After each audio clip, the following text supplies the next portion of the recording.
Hello, my name is David Bryan, and this is Curiosity Invited. Tune in for an open-minded conversation about interesting and important things. Hello, and welcome to Curiosity Invited. My name is David Bryan, and I'm recording an abbreviated introduction, really because I'm limited by a 55-minute cutoff by some of the places this is posted, and I don't want to cut out almost anything from my conversation with Carole Bell, who is a therapist and the mother of former country western singers Luke Bell. And in response to that, in response to Luke's death, Carole created the Luke Bell Memorial Affordable Counseling Program, and it's worth talking about. And I hope you will tune in and listen. I so enjoyed my conversation with Carole. I hope you do as well. So, all right, here we go. Hello, everybody. It's David Bryan, and as promised, Curiosity Invited, and as promised, I am speaking with Carole Bell, a name that, well, if you're local, you might know her name. Local, everybody's local, but local to Wyoming, Northwestern Wyoming. And Carole Bell, as I said, is a therapist, but she was not always a therapist. She was a business owner. She was a teacher. She originally studied English and American literature, et cetera, et cetera. So, Carole, thank you for being here, and we're going to talk about a bunch of different things, I think, and I really appreciate you giving your time. So, thanks. I'm happy to be here. Good.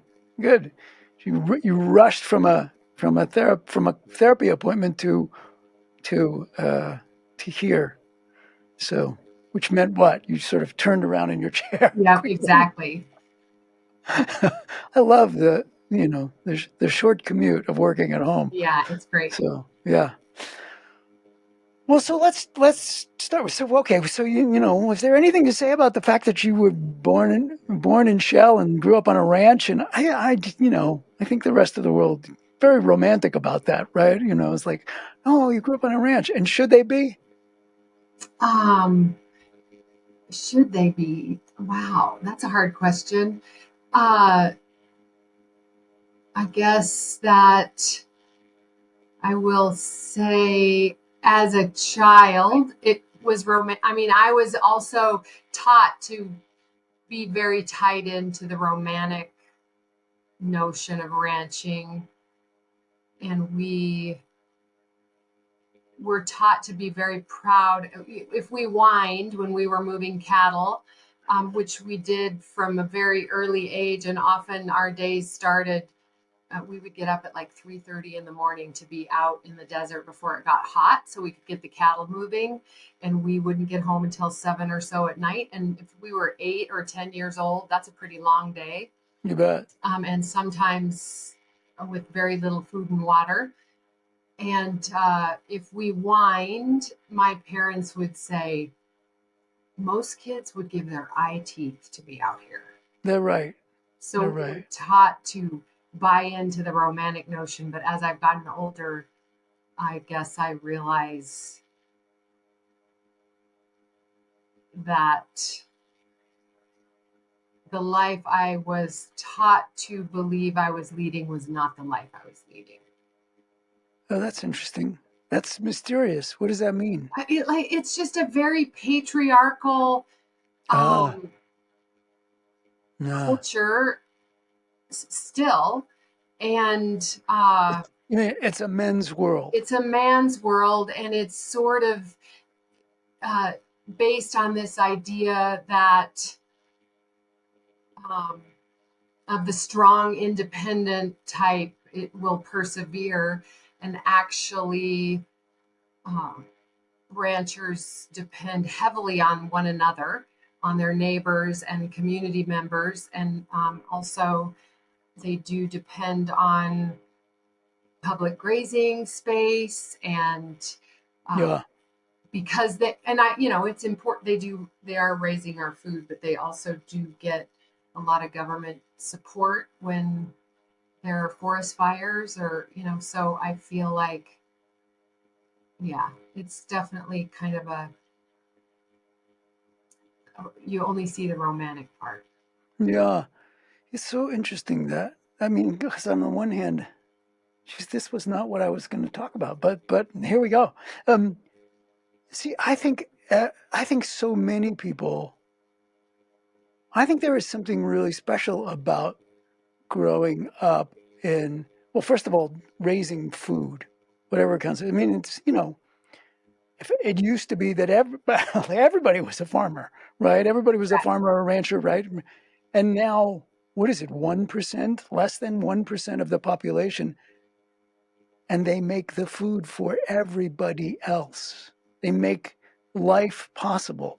That's incredible and important. And there is a certain thing that growing up in the city, you don't, you know, most people don't even get their fingernails dirty.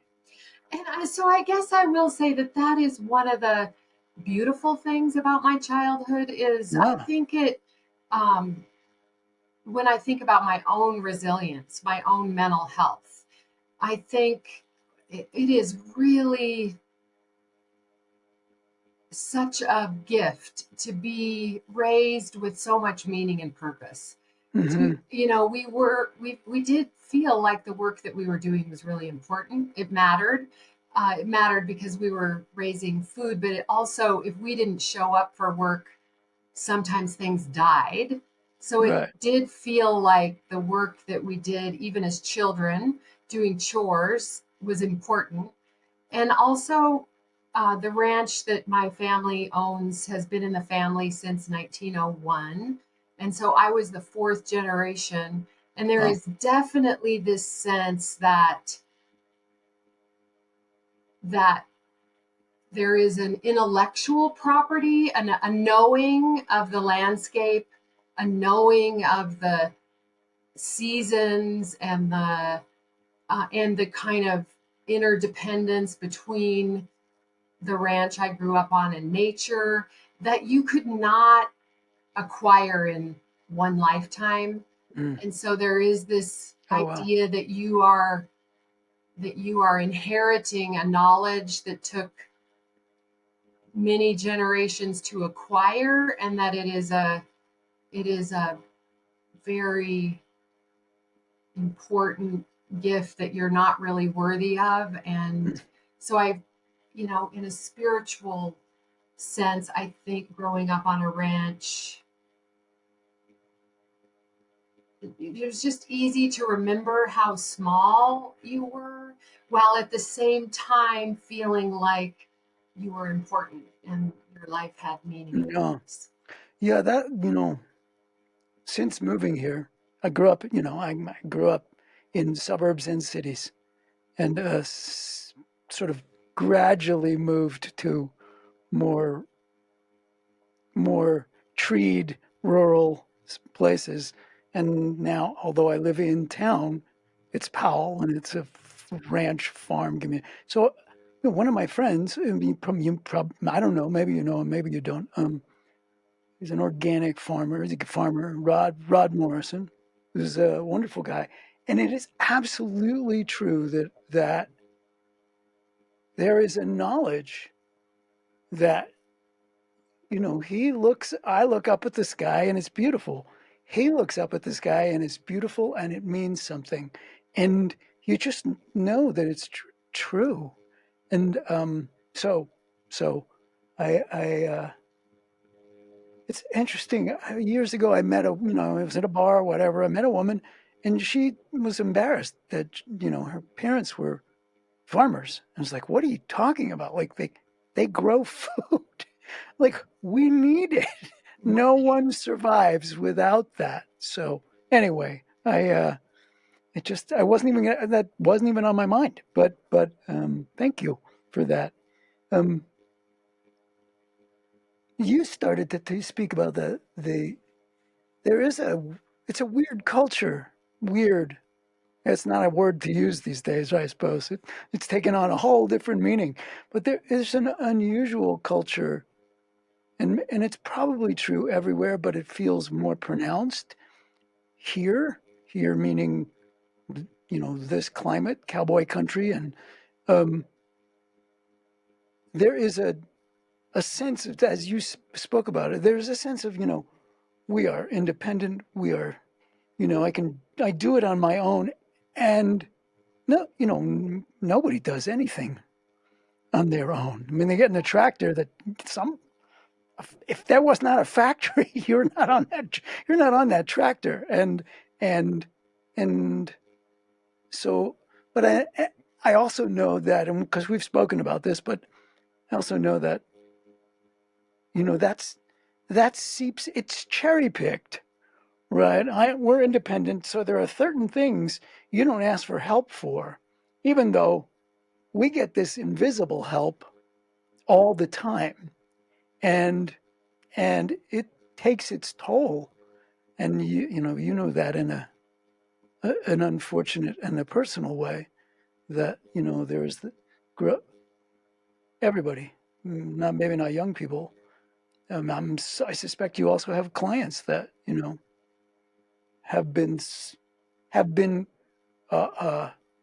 suffering in distress because they're supposed to. They're not supposed to have those kinds of issues. And if they do have that problem, they're supposed to get over it, suck it up, cowboy up. Right. And I guess I would say that, the cowboy culture, the romantic culture of cowboying, just takes a very American notion to the extreme. So, Yeah. the idea of survival of the fittest, and um, that's not a cowboy, that's an American notion. And I feel like uh, cowboys are sort of the icon for that American ideal that we hold high. And so maybe sometimes uh, those of us who are a part of that culture feel like we especially have to take that notion to the extreme. But I definitely feel like I don't have any clients. Um, I'm thinking right now, I think all my clients are American. And so I don't really think I have any clients right now who don't struggle with their shame about needing help, and often Hmm. their mental health crisis, or what, the struggle that led them to come to see me, comes from their struggle to give themselves permission to have a bad day or a bad week or a bad, you know 6 months, which is why we often end up in therapy after a big loss or a trauma, because suddenly we're not doing so well if we don't give ourselves permission to be sad. Hmm. It's a paradox, because on the one hand, being able to be resilient and being able to be independent and do things when nobody else is around and you're capable, and all of that is is good.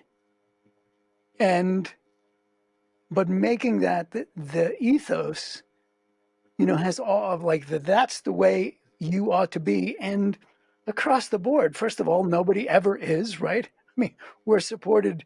I was listening to somebody talk about, a theory of physics, uh, that that makes it clear, you know, nothing exists independently, right? Everything relies on so many other things, and and so there's a way in which it's never true, and yet there is something about it that is true, right? That some people rise to the occasion in ways that are good and important, and then there's the dark side of that, that people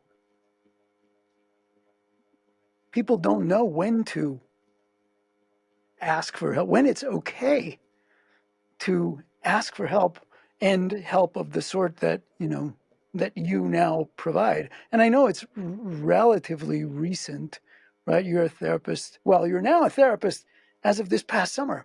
Right. Fully. And what is the title, by the way? Are you a psychologist? Are you a counselor? Therapist. A therapist? So I have a master of counseling. I know some people have, like, I have a niece who's a psychologist, and that's a PhD. Yeah. Um, and I think the master of counseling is newer. And also, since I didn't go back to school until I was in my late 50s, I definitely was feeling like I don't have time to get a PhD because Yeah. I want to get to work. And Yeah. Yeah. Yeah. um, so I was looking for a more Sure. Sure. quicker path. Yeah. You, you were drawn to become a counselor, but not because of, and we should say, we'll be speaking about the Luke Bell Memorial Foundation. I think that's the correct name, the full name, and sadly, that's a memorial because your son Luke Bell died, and and partially, or well, who knows how, but whether those things are partial or otherwise. In something you wrote, you said he died from mental illness. And I mean, you don't have to go into detail, but you certainly can. But but, but that wasn't what drew you to become a counselor. Right. So I think I told you in our previous conversation that I have a master's degree in American Lit. Yes. I studied under Wendell Berry, and I kind of focused on agrarian topics in literature. Um, Hmm. and I think, I just have to say, I mean, and maybe nobody who's listening to this will know that name, but those of us who do know that name, for like, I studied with Wendell Berry, is like, what? yeah, it's Yeah. just as great as it sounds. Yeah. Um, it was just as great as it sounds. And it's not that big of a leap from in my mind, my love of reading has to do with my interest in what makes people tick. And Hmm. I do think that oftentimes when we read, we are looking for people that make us feel less lonely. We are looking for characters that are experiencing something that we recognize. Um, Hmm. and the literature that we are drawn to often is has something to do with a human experience that resonates with us. So I majored in English because I took a class that Wendell Berry was teaching, and Hmm. I got really excited about agrarian topics in literature, and I decided, well, I might as well get my master's degree and just keep taking these classes until I run Until out they throw you out. tests to take. And Hmm. and then and also because I just, in the 80s when I was going to college, you know, and I was in Kentucky at that time, but I grew up in Shell, Wyoming. I never heard of therapists. So I mean, I'm sure there were some on a sitcom I watched, but also we only had one channel of television and it wasn't a very good one. So I just don't, I feel like my ideas about what I could be when I grew up were kind of narrow. I thought I could be a rancher's wife, a Hmm. teacher, and like a secretary. And I knew a woman who was a lawyer, but I don't really like conflict, so that wasn't something that ever was attractive to me. And I knew women who were nurses, but I didn't really like science. So I think that in my I went to a therapist in my early 40s, and I think the minute I went to a therapist, I thought it would be interesting to be a therapist. Hmm. Um, Did you go? here somewhere in Wyoming, or I did you? did. I went to a woman who is now retired, and it was a great experience for me. I went when my stepdaughter was getting married, and she was marrying in Shell, my hometown, and probably feeling a little worried about what it was going to feel like for her mom to be in my hometown for her wedding. And so we were having a hard time planning the wedding together. And I really wanted to be a good stepmom, and I was kind of angry at her and frustrated, and I went to therapy to get some help with Oh, that. And it was a really great experience for me, and I was a person who had never been very interested in herself and didn't really know myself very well, and so I learned a lot. mm, And I I guess I felt like that's super interesting to get to know yourself in that way, and then to take what you know about yourself out into the world and look around and how differently things look. And mm, I just, it was really empowering for me and exciting. And I think there was just a little seed that was planted in my mind at that time. But yeah. I also had two small children, two medium-sized children, and and I owned a gift and bookshop, and I was married, and there's no counseling school anywhere near here, and you know that wasn't in the 90s. It's probably the late 90s, early 2000. Wasn't a time when tele when people, I feel like things feel so much easier online since COVID happened. But at that time, we felt like getting an education online, it was inferior. It was an inferior Yes. education. Right. Right. Right. So, yeah, Yeah. but it was something in the back of my mind that I always thought I might do someday when Yeah. my kids were grown and gone. That was such a long answer that I forgot what the question was. Me too, Sure but if I that's okay. answered it or not. I like that part. You're a very thoughtful human being. I like that. Um, uh, well, let's shift. It's not sure it's a shift, but s- um, because I think it's important to talk about. There's so many overlaps. You're. I don't know if the gift store has an overlap with all of those things, but there are so many things that weave together. You can't use that word either. You can't say weird and you can't say weave. And my God, what a world! What a world we've created, right?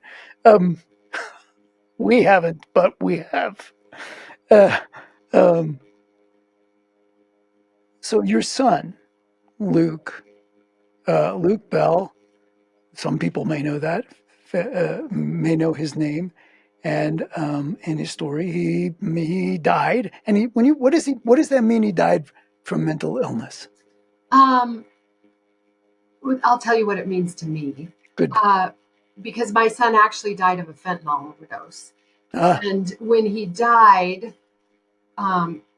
it might have been CBS, some national news program called because they were doing a program on fentanyl, and they wanted me to come because Luke, as it turns out, Luke was well known. We yeah. didn't really realize that at the time, how well known he was, but they asked me to come on and talk about Luke and the tragedy of losing Luke to fentanyl. And I said, no, because I don't, if you don't mind if I talk about mental illness and what a lonely journey it is to be mentally ill in our country, I'll come on. But I don't really feel, yes, Luke died of a fentanyl overdose, but in my mind, he died because he was mentally ill and because the help that he needed is not available in our country for Did, people did with severe mental illness. did he know he was taking fentanyl, or do you think he was taking something else, sort of self-medicating? And this may be an uncomfortable question, in which case, just I guess, tell me to smack myself. But how would I know? My well, did my belief is that he knew what he was taking. My belief is that he may when I saw him, he'd been in Cody the week before he died, and I did say to his sister, his big sister, my stepdaughter, who was here at the time, when he left, it felt like he was saying goodbye. Oh. Uh, Because our he was very he told me how much he loved me, and it was a very emotional, heartfelt goodbye. And during his mental illness, Luke was mostly very aloof, and so it was really unusual for him to yeah.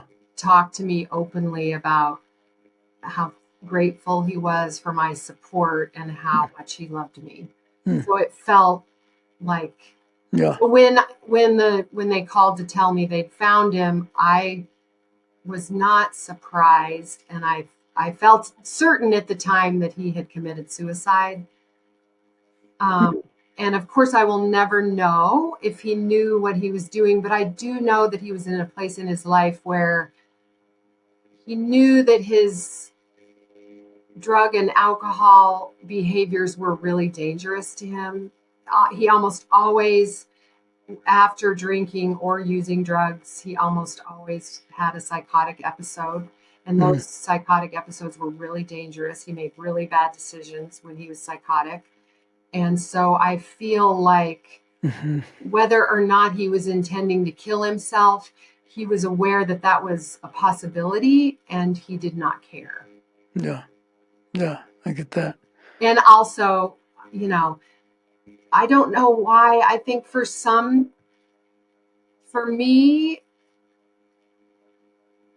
I don't, for me, it's easier for me to think that Luke, having tried everything, I mean, he tried electric shock treatment, he tried a lot of different kinds of medications. It's, it somehow, for me, to think that it was a choice he made Yeah.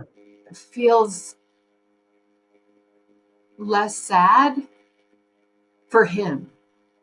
Like he had thought about what he wanted for himself, Mm. and he didn't feel like he wanted to live the kind of life he would have to live. And so, yeah, I don't know, but to think that it was an accident and that he was still full of hope, that would make me feel sadder. Sure. And so Yeah. Right. Obviously, be more tragic. Right. Right. Well, I don't know if it'd be more tragic, but it's because it seems whenever a right. parent has to bury a child, it's always tragic. So. And so one of the things, and stop me if you don't want me to answer this question that I think you asked me a while back and I haven't even gotten to yet, that you're making me think of is I was working at Northwest College when I became aware that he was spiraling into mental illness. And I worked with some really nice people and I love the college. And I was doing work that I don't think I'm particularly cut out to do. I was raising money for the college and then managing the satellite school in Cody for Northwest College. And I think I was doing an above average job, but I, um, I'm definitely a relationship person, and some office duties are difficult for me. And when Luke started to spiral, and I had lost my husband a few years earlier, and my life was just feeling pretty. I was feeling pretty hopeless and sad, and um, just sort of looking ahead and feeling like, how am I going to keep my head above water? And I think my decision to go to school came out of this place of Mm. feeling like, okay, I live alone. Mm. I have a lonely life. I'm really scared for my son. I it's getting kind of hard to get up in the morning, and I feel like making this dream that I've had for about 20 years of becoming a therapist making this dream come true would make me feel like my life has meaning and purpose and I'm doing something that I'm excited about. And I think that I just decided I needed to take that risk so that and kind of looking into my future and thinking, if my son isn't going to be a part of my life. At that time, he wasn't speaking to me and had been missing for about 3 months. Um, and my husband is dead. Yeah, this life just feels so much smaller and so diminished compared to the life that I imagined I would have right now. Yeah. I, this is something I think I would be really exciting to me, Yeah. and so I just decided to go for it. Did you seek, there are two different decisions, obviously, because one is about building a life that, and in some ways, it's a very practical decision, right? Like my life feels smaller and emptier. And so putting myself into this situation where I'm thinking about things and I'm drawn to those things anyway, and there are other people and, to collaborate with and all. So that's a very instrumental, practical, good. And uh, there was also that, like, did you seek out therapy at that time? Like, were you, Yeah, I started going to therapy maybe 3 or 4 months after my husband died. and was that as successful as it was? Yeah, Yes. yeah. It was a very different experience because um,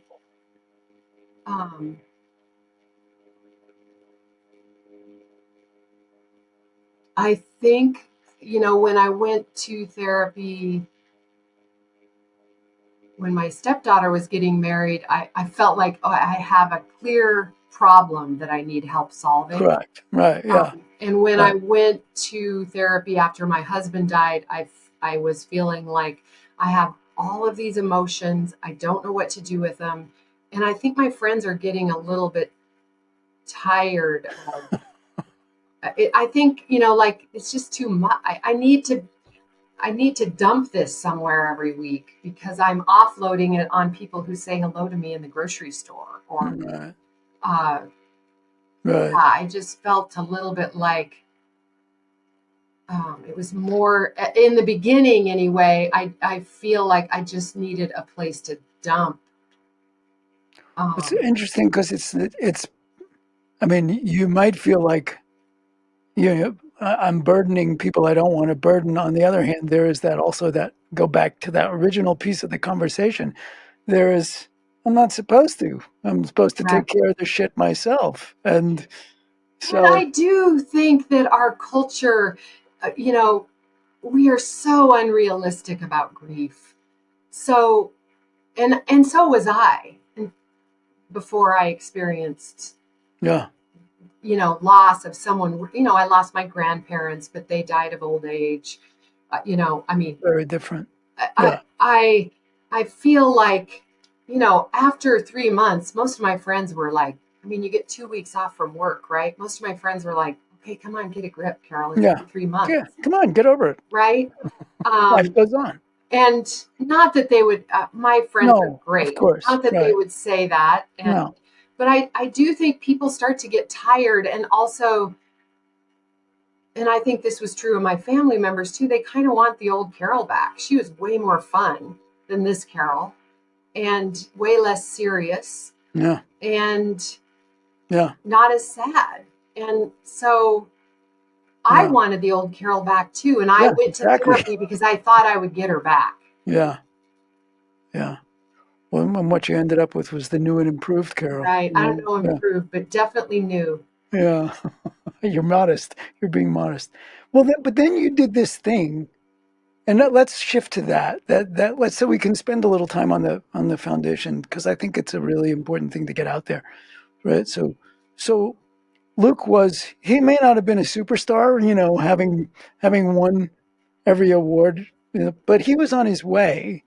And for those for those who pay attention in the country Western world, he was in that world, and folks knew him, um, and so I'm assuming so royalties started to come in, um, and you decided to start the Luke Bell Memorial Foundation specifically, and it's dedicated to, and I'll let you speak about it, but to open the doors of therapy, of the possibility of mental health help to people who might not otherwise be able to afford themselves of that, right? Right.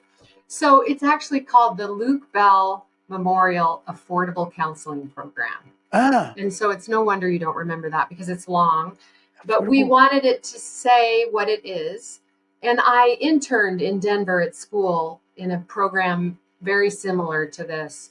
And so it's modeled after a program that I participated in as an intern therapist during I see. graduate school. And Yeah. the idea, you're right, Luke does get royalties, and because they hadn't been able to find him regularly the last year or so of his life, uh, the first year there were a lot of royalties. So, and somehow it just didn't feel good to spend the money on fun. Yeah. And so my daughters and I decided that so this is how it works. One of the things that gets in the way, there are a few things that get in the way of therapy, and obviously one of them is cost.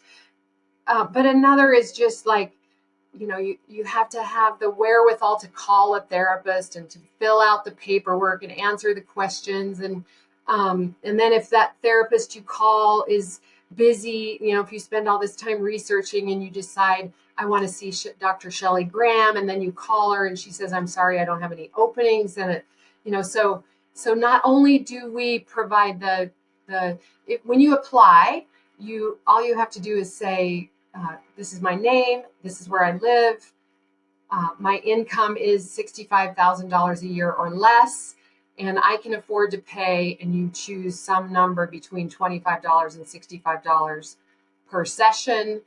And then, and you can say, I've already, so and so has already agreed to see me, or I'm working with Carole Bell. Or you can say, I really struggle with anxiety and I live in Powell and I need somebody who works with people with anxiety in Powell. I'd like to see my therapist in person. And if possible, I'd like to see a man. So then we have a committee of 2 right now who reviews the applications. It's kind of a no-brainer. Almost everyone who applies receives support. The only 2 people who we've turned away, one of them had insurance, so we don't unless you haven't met your deductible, we don't award money to people who have already met their deductible.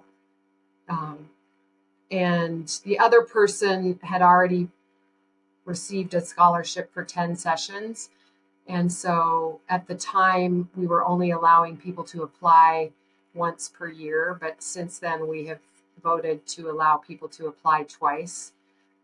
So anyway, you fill out the application, the committee approves the application, they reach out and let you know that they've approved the application and that you will hear from a therapist within the next couple of days.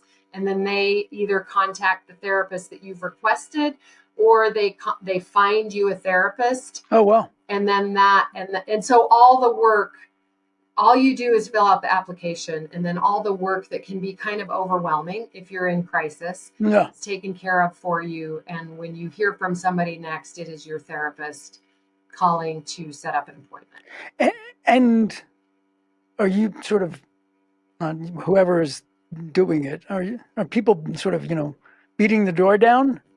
Right. I mean, It's or been is a it? really lovely pace, because in the beginning, I told the woman that I work for in my agency, and I have friends who are therapists, so I just sort of told therapists about it. and friends who work in the healthcare business. And in the beginning, most people came to us because their therapist told them about it. And they had either, it's the new year and they hadn't met their deductible, or they would never meet their deductible because it was $5,000, Right. or, something, they got divorced and they hadn't found a job yet. So most people early on came to us from their therapist. And so it was kind of a slow build. I think Yeah. that we launched the program in February, and we probably February of this year, of Mhm. 2024. Oh, so this is really It's relatively new. new. And Luke died in 2022, so we had the idea Right. right away, and so we put the money in an account, but it took. And we got a domestic nonprofit. It took a while, and we were trying to figure out how to advertise and how to Yeah. create a website. And then at Christmas, we got a $50,000 donation, and we decided, okay, let's, Well, we a already donation had, independent of the. This is not the royalties. yeah. This is somebody or some foundation or whatever. Oh, that's wonderful. And so we used that. That made us feel like, okay, somebody has this kind of confidence in us. Hmm. Let's pay somebody to set up a web page, to design a logo. Sure. Let's do it. Yeah. Yeah. So we did. We launched. Good for We're a you. domestic nonprofit. We got everything going, um, and we probably had about 15 clients by June or July that we were serving, and then now we're at like 35 Oh clients, well. and we're getting. I think we got 3 or 4 new applicants this week, so we are excited about that because we're not spending as much money as we hope to be spending. Luke's royalties right now, and I'm sure as time goes by they'll rise and fall. We still have an album to release, so that'll Ah, probably kick things up a little bit, but they're about $20,000 a year, 25, and we would like to for sure be spending $20,000 a year, and we haven't spent that much. We probably will. Two things are surprising. One is that people aren't breaking down the door. It's been a really nice pace, and the other thing is that people really do try to pay what they can afford to pay. And so we just kind of assumed that everyone would want to pay $25 per session, but a lot of people are paying yeah. 55 or $65, Yeah. and then we pay up to $125. We will pay up to $100 per session, and the therapist can only receive a total of $125. I see. I see. I see. Uh-huh. And well, that's interesting. So you just made mention of it. So uh, I'm. This is you're not seeing this as a kind of sunset organization, right? When the royalties, right? People who stop making music, eventually it peters out, and but you're at least either actively trying to raise money, or contemplating actively trying to raise money. So far we haven't actively tried to raise money because every time somebody, or often when people hear about, I got a check for $1,000 today, which that easily supports 10 sessions Yeah, and could support as many as 20, depending on right, what the client agreed to pay. right. Um, so we Yeah, haven't had to actively try to raise money yet because people hear about the program and they support it. And I also, in my mind, imagine that some people will participate in the this is my hope, that some people will participate in the program in their 20s and 30s and then go on to have successful lives and feel like they want to support someone like they were when they were in their 20s and 30s Yeah. and give back. So my hope is that over time, the program does such great work that it creates its own support system. You're very optimistic, and you might That be, is, and you might be right. And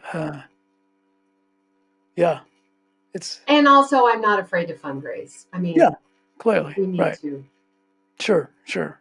And it's well, here's that, it's circled back to the initial conversation. It's like, there's the puzzle, right? You're not afraid to fundraise. And I was about to say, and it's a cause, it's a use of funds that in all sorts of ways is very modest and very important and serves the people who need to be served most. And we live in a culture where, although maybe that's shifting, we live in this little corner of the world where going to therapy is something. Well, maybe it's everywhere, right? I mean, when I lived in Los Angeles, people wore the fact that they went to therapy as a badge of honor, right? And I think that there are more people do that, younger people do that than they did. And I guess I'll just say, one of the things, especially when we started out, you just become aware of the needs that you're not, the needs that are not being filled by the program. Our program is designed, and we have a board of 3, and then we have these 2 committee members, and I have a very involved, interested family, big extended family on my side of the family and David's side of the family. And so we talked about it a lot, to sort of think about who it is we want to serve. And one thing we were clear about is we want to serve people who are not being served and people who are motivated.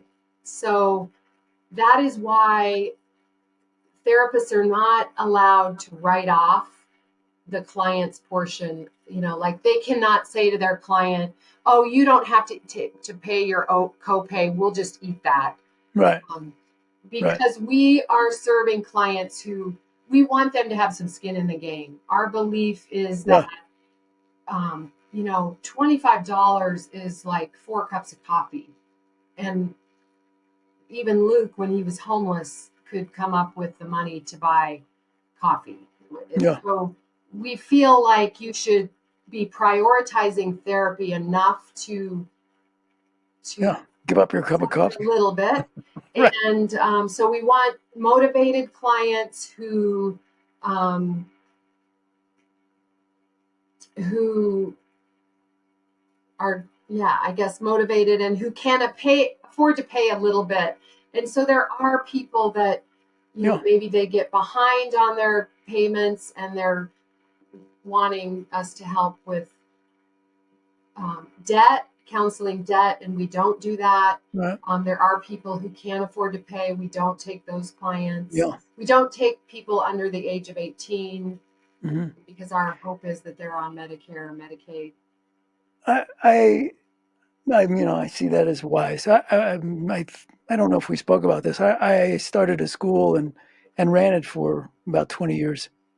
And it was a private school, but it was quite specifically an effort to open the doors of private school. I mean, I'm a public school kid. I didn't even know that what they were for, private schools.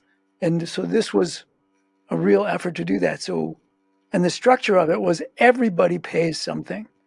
And some people pay everything, right? Some people Right, pay that much, and other people pay that much, but you don't get to get like you if you get behind, somebody's calling you up. It's like we need your $10 this month, and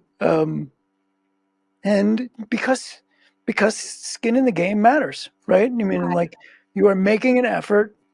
It's a stretch of some sort, and I think that's a good idea, Yeah, and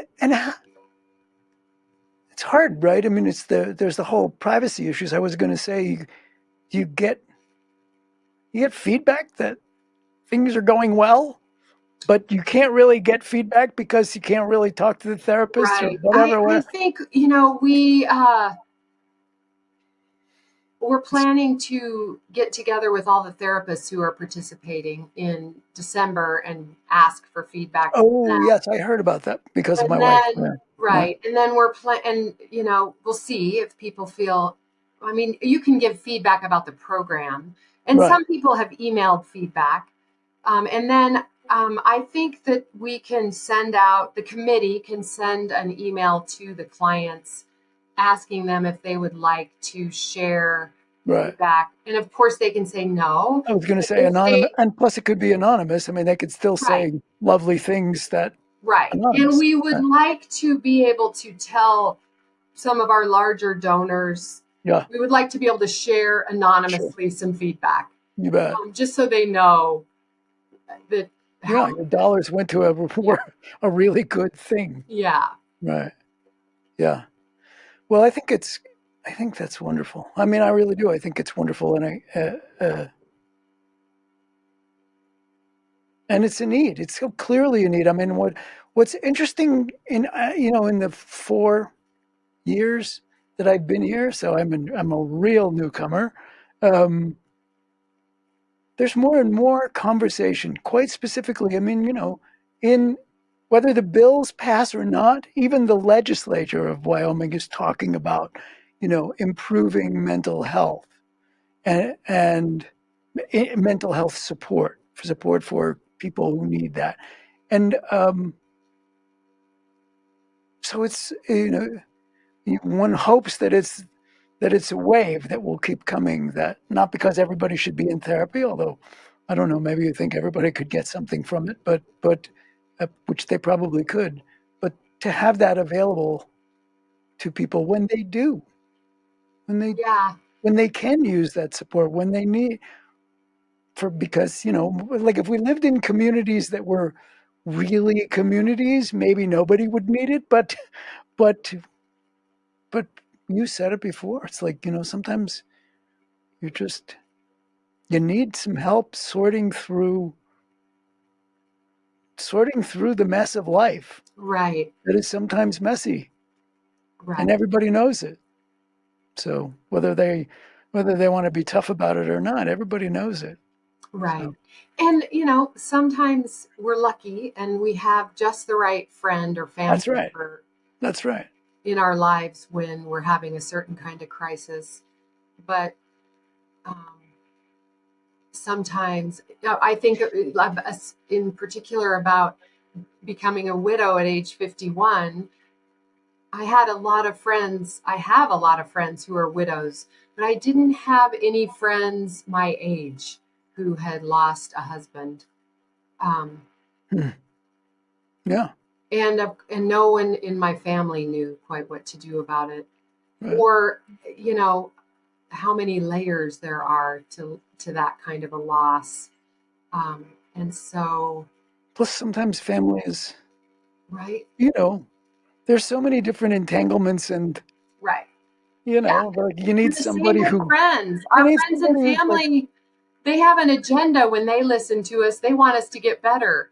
And yeah, therapists don't necessarily see grief as a neurosis. right, They don't necessarily right, see a year of sadness as yeah, a sign that there is something wrong with you. right, Whereas yeah, our friends and family members feel like, honey, you got to get over this. This has been right. going on way too long.